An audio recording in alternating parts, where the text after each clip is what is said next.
ជំរាបសួរបងប្អូនអរគ្នាជួបខ្ញុំវីដេអូថ្មីទៀតហើយបាទអញ្ចឹងវីដេអូនេះគឺរៀងប្លែកជាងរាល់ដងហើយដោយសារខ្ញុំចេញមកលក់តែមជន់អញ្ចឹងបងប្អូនអញ្ចឹងបើសិនជាបងប្អូនត្រូវការតែមជន់តែមលេងអីអាចកំមកខ្ញុំបានខ្ញុំមានលក់អញ្ចឹងបងប្អូនបាទមិនថា26 25ឬក៏23 22គឺខ្ញុំមានតែមជន់គ្រប់ស្រីអញ្ចឹងបងប្អូនអញ្ចឹងបងប្អូនមើលវីដេអូនេះហើយមានចំណាប់អារម្មណ៍បងប្អូនអាចឆាតមក Telegram ខ្ញុំបានឬក៏តំណែងមកតាម Facebook ក៏បានដែរអញ្ចឹងបងប្អូនអាចទស្សនានៅក្នុងវីដេអូនេះបានខ្ញុំដាក់បង្ហាញនៅក្នុងវីដេអូហ្នឹង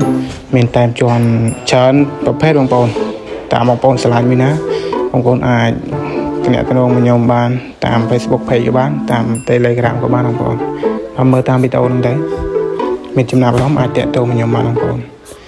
អញ្ចឹងបងប្អូនបានទស្សនាវីដេអូនេះហើយកុំភ្លេចចុច like ចុច share ឬក៏ follow page ខ្ញុំអ្នកមួយបង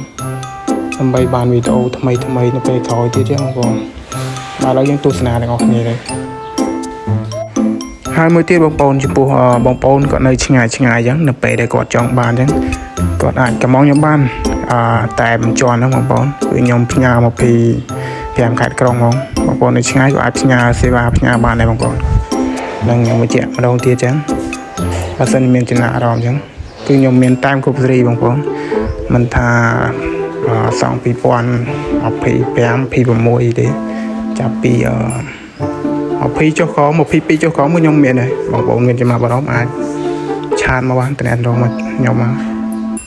អញ្ចឹងនៅវីដេអូនេះគឺខ្ញុំមានតែប៉ុណ្្នឹងទេបើបងប្អូនអាចចង់សួរតម្លៃឆាតមកខ្ញុំបានឬក៏ comment នៅខាងក្រោមវីដេអូចឹងមកអញ្ចឹងវីដេអូខ្ញុំក៏មានតែប៉ុណ្្នឹងទេអរគុណមែនទែនសម្រាប់ការទស្សនា